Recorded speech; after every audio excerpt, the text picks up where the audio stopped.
گئے اور یہی بچے ہوئے افراد نے اسی مشن پہ محنت شروع کی اور ایک مستقل جو ہے ایسا عقیدہ جو کہ اسلام کے اندر جس کی بالکل گنجائش نہیں تھی وہ مسلمانوں میں جو ہے رائج کرنے کی کوشش کی، اور وہ عقیدہ تھا عقیدہ امامت کہ امامت بھی ایک بہت بڑا منصب ہے، جس طرح جو ہے توحید پر ایمان لانا ضروری ہے اور نبیوں اور رسولوں کی نبوت اور رسالت پر ایمان لانا ضروری ہے، تو اس طرح عقیدہ امامت پر بھی ایمان لانا ضروری ہے۔ اور آپ صلی اللہ علیہ وسلم کے بعد امام جو ہے وہ بلا فصل جو ہوئے ہیں وہ حضرت علی ہوئے ہیں، تو اس طرح یہ عقیدہ کھڑا کیا گیا اور پھر یہ عقیدہ امامت ہی ان شیعہ حضرات کی بدبختی کا اور آپس میں اختلاف کا جو ہے یہ ذریعہ بن گیا، اور ان کے اتنے فرقے بن گئے کہ جن کی تعداد کوئی آدمی حتمی طور پر گن کے نہیں بتا سکتا کہ کتنے فرقے شیعہ امامت پر۔ اس نے کہا کہ فلاں کے بعد فلاں امام، اس نے کہا فلاں کے بعد فلاں امام۔ مثلاً جو ہے حضرت حسین رضی اللہ تعالیٰ عنہ کے متعلق کہتے ہیں کہ حضرت حسین رضی اللہ عنہ کے پوتے تھے حضرت زین العابدین کے بیٹے حضرت زید، ان کے متعلق بعض رات نے کہا کہ وہ امام ہیں، بعض رات نے اس کا انکار کیا کہ نہیں جو ہے وہ تو نہیں امام بلکہ امام وقت جو ہیں وہ حضرت محمد باقر ہیں وہ ہیں۔ اس طرح ان میں اختلاف ہو گیا۔ بعض حضرات نے اور کا بھی نام لیا جنہوں نے حضرت زید کے بارے میں کہا کہ یہ امام وقت ہیں تو وہ فرقہ زیدیہ بن گیا، اور جنہوں نے اور دوسرے کا جو ہے موقف اپنایا تو وہ آگے شیعہ خارج کے نام میں چلتے رہے، اور حضرت زید نے ان کو یہ حضرات حضرت علی رضی اللہ تعالیٰ عنہ کی تعظیم کے اندر غلوف کرتے تھے، اور اصحاب ثلاثہ یعنی بڑے ہمارے جو تینوں صحابہ حضرت ابوبکر صدیق، حضرت عمر اور حضرت عثمان رضی اللہ تعالیٰ عنہ کے متعلق یہ حضرات گندی زبان استعمال کرتے ہیں۔ حضرت زید نے ان کو بڑا سمجھایا لیکن یہ نہیں سمجھے، بڑوں کی بات بھی انہوں نے نہیں مانی، تو حضرت زید نے خود فرمایا کہ رفضونا فہو روافض،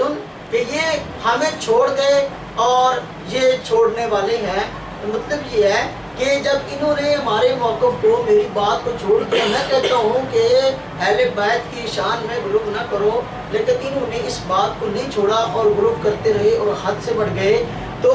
یہ فرقہ بعد میں پہلے شیعہ کے نام سے معروف تھا، پھر روافض کے نام سے مشہور ہو گیا، چونکہ حضرت زید نے ان کے نام کے ساتھ جو ہے روافض کا لفظ بولا تھا، اور روافض رافضی کی جمع، رافضی کا مطلب چھوڑنے والا، چونکہ انہوں نے بھی اہل بیت کو موقف کو چھوڑ دیا، ان سے محبت کا دعویٰ کر کے جو ہے وہ غلط عقائد اپنا لی، ان کو روافض کہا جاتا ہے۔ شیعہ اور رافضی میں بہت فرق ہے۔ آج کل اگرچہ جو ہے یہ دونوں کا اطلاق ایک ہی جماعت پر ہوتا ہے، کیونکہ وہ تفضیلی حضرات آج کل جو ہے بہت ہی کم شاید کہیں پہ پایا جاتا ہوگا، نہ یہ رافضی ہیں جو صحابہ کرام پر تبرہ کرنے والے ہیں اور کہتے ہیں کہ آپ صلی اللہ علیہ وسلم کو نعوذ باللہ حق چونکہ حضرت صدیق اکبر حق چونکہ تھا حضرت علی رضی اللہ تعالیٰ عنہ کا، اور وہ حق چھین لیا نعوذ باللہ حضرت علی نے، حضرت ابوبکر نے، تو حضرت علی رضی اللہ تعالیٰ عنہ کا حق چھیننے کی وجہ سے ابوبکر نعوذ باللہ جو ہے اسلام سے نکل گئے کہ نعوذ باللہ کافر ہو گئے، تو سب صحابہ ان کے ہاتھ بیعت کی، نعوذ باللہ کافر ہو گئے، اس طرح کی بات انہوں نے جو ہے یہ کہنی شروع کی۔ تو پھر یہی فرقہ آگے چلا، تو حضرت جعفر صادق جو تھے ان کے دو بیٹے تھے، ایک کا نام جو ہے موسیٰ کاظم تھا اور ایک کا نام جو ہے ایک کا نام موسیٰ کاظم تھا اور ایک کا نام اسماعیل تھا، ان کے دو بیٹے تھے۔ آپس میں پھر انہیں روافض کے اندر اختلاف ہوا کہ جعفر صادق کے بعد امام کس کو بنانا ہے۔ بعض حضرات نے کہا کہ ہم نے امام بنانا ہے حضرت اسماعیل کو، انہوں نے ان کو امام مان لیا، اس لیے وہ اسماعیلی کہلایا اور انہوں نے اپنا نام اسماعیلی رکھ لیا، اور جنہوں نے موسیٰ کاظم کو امام مان لیا وہ موسوی کہلاتے۔ آج کل کے جو شیعہ ہیں جو عام ہمیں ملتے ہیں تو وہ اپنے نام کے ساتھ موسوی لکھتے ہیں، اپنے نام کے ساتھ موسوی لکھنے کی وجہ یہی ہے، خمینی اپنے نام کے ساتھ الموسوی لکھتا ہے، اس طرح ہمارے عام شیعہ اپنے نام کے ساتھ الموسوی لکھتے ہیں۔ الموسوی لکھنے کی وجہ یہی ہے کہ وہ اسماعیلیوں کو اپنے سے الگ کرنا چاہتے ہیں، اپنی پہچان کرنا چاہتے ہیں کہ ہم حضرت موسیٰ کاظم کو جو ہے اپنا امام مانتے ہیں، اور یہ حضرات جو ہے انہوں نے آتا سٹاف کر دیا 12 اماموں پر، اور انہوں نے کہا کہ امام صرف دنیا میں 12 ہی ہوں گے، 12 سے علاوہ امام کوئی نہیں ہوگا، حضرت حسن عسکری 11ویں امام کہتے ہیں ان کی اولاد میں ایک بیٹے ہیں جو کہ چھپ کے بیٹھے ہوئے امام مہدی ہیں اور وہ قیامت کے قریب آئیں گے اور ابھی حالات کا انتظار کر رہے ہیں تو وہ کہیں غار میں چھپے بیٹھے ہیں تو وہ قیامت تک تو نہیں آئیں گے، یہ جھوٹ ہے، کوئی نہیں چھپا ہوا۔ حضرت امام مہدی جن کے آنے کی خبر آپ صلی اللہ علیہ وسلم نے دی ہے وہ مدینہ طیبہ میں پیدا ہوں گے اور پیدا ہونے کے بعد وہیں جوان ہوں گے اور ان کے تفصیلی حالات جو ہے وہ ملتے ہیں اور بیت اللہ کا طواف کر رہے ہوں گے، وہاں ان کو سب سے پہلے شام میں کچھ ابدال جو ہے وہ پہچانیں گے، ان کے ہاتھ بیعت کریں گے، اس طرح وہ تفصیل ہے انشاءاللہ وہ الگ بتائی جائے گی ایک انشاءاللہ بیان کے اندر۔ یہاں جو ہے جو بات بتانے مقصد ہے وہ یہ کہ ان حضرات نے یہ موقف اپنایا کہ آپ صلی اللہ علیہ وسلم کے بعد امام صرف 12 تھے، 12ویں کے بعد کوئی امام نہیں، 11 بار امام کے وہ ہیں جن کا وہ تذکرہ کرتے ہیں حضرت حسن عسکری کا، اور 12واں امام کہتے ہیں وہ چھپا بیٹھا ہے، وہ کب ظاہر ہوگا وہ ان کو ہی پتہ نہیں ہے، پتہ نہیں کیا کر رہا ہے، چھپا ہوگا، چھپنا تو بزدل کام ہے، اللہ والے چھپتے نہیں ہیں، 12واں وہ ہے ہی نہیں۔ اور جنہوں نے اسماعیل کو جو ہے اپنا امام مانا وہ اسماعیلی کہلائے، اور یہ اسماعیلی آگے چل کر جو ہے یہ 2 گروہوں میں بٹ گئے۔ یہ مستنصر انہی خاندان کے افراد میں سے ایک آدمی ہوئے مستنصر کے نام سے، ان کے 2 بیٹے تھے، ایک کا نام نزار تھا اور ایک کا نام جو ہے یہ مستعلہ تھا۔ نزار شیعہ پھر 2 فرقوں میں بٹ گئے، ایک نے کہا کہ ہم نزار کو امام مانتے ہیں، دوسرے نے کہا کہ نہیں ہم مستعلہ کو اپنا امام مانتے ہیں۔ جنہوں نے نزار کو اپنا امام مانا وہ انہوں نے اپنا نزاری رکھ لیا نام، وہ نزاری کہلائے، اور جنہوں نے اپنا امام جو ہے مستعلہ کو مان لیا وہ مستعلویہ کہلائے۔ کون کہلائے؟ مستعلویہ۔ اور پھر امامت ان کے اندر کہتی ہیں مسلسل چل رہی ہے، یہ جو نزاری اور مستعلوی ہیں میں ان کا تعارف کرواتا ہوں، آپ جلدی سمجھائیں گے کون آج کے دور میں۔ مستعلویہ اور یہ نزاری، ان کے یہ پرانے نام ہیں، ان کی جدید نام ہے آغا خانی اور بورا جماعت۔ کیا نام ہے؟ آغا خانی اور آغا خانی کا نام سنیں؟ کراچی میں بہت رہتے ہیں اور پاکستان کے اور بھی کئی حصوں کے اندر ہیں، تو وہ کہتے ہیں امامت بند نہیں ہوئی بلکہ امامت جاری ہے، اور پرنس کریم آغا خان جو کہ یہ باہر رہتا ہے وہ ان کا 49واں امام ہے۔ کیا ہے جی؟ 49واں امام، تو اس کو 49 نمبر امام مانتے ہیں، اور کلمہ جب پڑھتے ہیں تو ساتھ وہ کہتے ہیں لا الہ الا محمد رسول اللہ کے ساتھ علی اللہ، وہ کہتے ہیں علی اللہ ہے۔ یہ انتہائی غالبی گروپ وہی عبداللہ ابن سبا جبدی والا، تو یہ کہتے ہیں کہ علی اللہ ہے، اور وہ کہتے ہیں علی سے مراد ہمارا امام وقت ہے، خود ان کے اپنی کتب میں لکھا ہے، تو علی سے مراد ہمارا امام وقت ہے، تو جو بھی امام وقت ہے وہ خدا کا روپ ہے۔ وہ کہتے ہیں کہ خدا مختلف روپوں کے اندر آیا، کبھی مگرمچھ کے روپ میں آیا، کبھی جو ہے اور بہت تفصیل ہے انشاءاللہ بتائی جائے گی۔ تو یہ جو ہمارے پرنس کریم آغا خان ہیں، آغا خان کے نام سے تقریباً 4 آدمی ہوئے ہیں یہ پرنس کریم کے خاندان سے۔ اس کا پہلا ایک آغا خان اول ہے، ایک دوم ہے، ایک سوم ہے، اس کا باپ آغا خان سوم تھا، اس کا دادا آغا خان دوم تھا، اس کا پردادا آغا خان اول تھا، اور یہ آغا خان 4 میں۔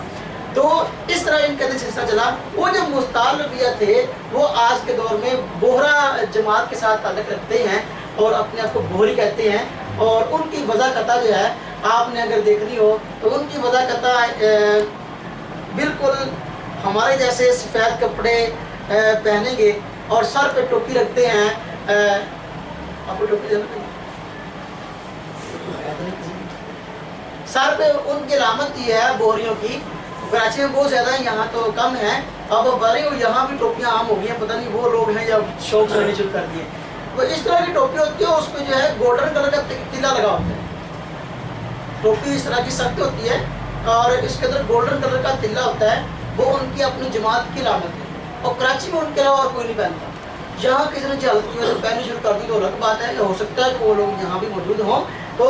اس طرح کی وہ سفید بالکل کپڑے پہنتے ہیں اور پوری داڑھی رکھتے ہیں۔ اس کے بنسبت جو دوسرے الٹ آغا خانی ہیں، آغا خانی وہ داڑھی کو ضروری نہیں سمجھتے، رکھے نہ رکھیں، اور پھر اس کریم آغا خانی کو اپنی داڑھی نہیں جو ان کا خدا ہے اس کا اپنی داڑھی ہے، تو وہ یعنی اس طرح۔ اور ان کا بڑا جو ہے انہوں نے کہا کہ امامت جو ہے یہ پہلے تو امام کبھی ظاہر ہوتا ہے کبھی پوشیدہ ہوتا ہے، کہتے ہیں پہلے تو امامت جو ہے وہ ظاہر تھی، بعد میں چھپ گئی اور پوشیدہ ہو گئی، تو اب جو ہے وہ کبھی کہتے ہیں ظاہر ہو گئی، کبھی کہتے ہیں شدہ ہو گئی. ان کا اس وقت بڑا جو ہے وہ ہندوستان میں رہتا ہے، اس کا نام برہان الدین ہے. وہ کسی دور میں کراچی میں آیا تھا تو بڑی دھوم دھام تھی، تو برہان الدین اس کا بڑا ہے. تو یہ اس طرح یہ دیکھو جب آدمی اسلاف کے اور نبی صلی اللہ علیہ وسلم کی سنت کو اور صحابہ کرام کے طریقے کو چھوڑتا ہے تو فرقوں میں بڑھتا ہی چلا جاتا ہے. تو یہ اس طرح فرقہ بندی کا ایک افسانہ ہے. اگر ہم کسی فرقہ بندی کے افسانے کو اپنے ہندوستان میں غور کریں کہ ہمارے ہندوستان میں فرقہ بندی کیسے ہوئی ہے، فرقے کیسے بنے، تو اس کی مختصر داستان جو کہی جا سکتی ہے کہ جیسے یہاں ہندوستان میں حق پہنچانے والے موجود تھے تو یہاں باطل لوگ بھی موجود تھے، اور انہوں نے اغیار کے اشارے پر یہاں لوگوں کو گمراہ کرنے کی کوشش کی. حضرت سید احمد شہید رحمہ اللہ اور حضرت شاہ اسماعیل شہید رحمہ اللہ نے اور ان کے بڑے حضرات حضرت شاہ ولی اللہ رحمہ اللہ نے دین اسلام کی بہت بڑی خدمت کی ہے، اور دین اسلام اور نبی صلی اللہ علیہ وسلم کی سنت کو یہاں پورے ہندوستان کے اندر عام کیا، اور اس کو عملاً پھیلانے کے لیے اور باطل کا خاص طور پر سکھوں کا جو ہے وہ ان کی شرارتوں کو بند کرنے کے لیے ایک تحریک اصلاحی اٹھی تھی. حضرت سید احمد شہید رحمہ اللہ نے اس کو اٹھایا تھا. تو یہ قافلہ جہاد جو ہے یہ مختلف علاقوں میں اس نے کارروائیاں کی اور بہت ساری فتوحات بھی ہوئی، لیکن بالآخر بالا کوٹ میں جو ہے ان حضرات کی شہادتیں بھی ہوئیں. تو شہید ہونا ہی ان حضرات کے اہل حق ہونے کی علامت ہے. ان حضرات کے قافلہ جو جہاد تھا، اس قافلہ جہاد میں سے ایک آدمی الگ ہوا جس کا نام عبدالحق تھا. کیا نام تھا اس کا؟ بنارس کا رہنے والا تھا. تو عبدالحق بنارسی اس کا نام تھا، اور سن 1246 ہجری ہے. اور عبدالحق بنارسی کو بنارس کے ٹھاکر بڑے مشہور ہیں.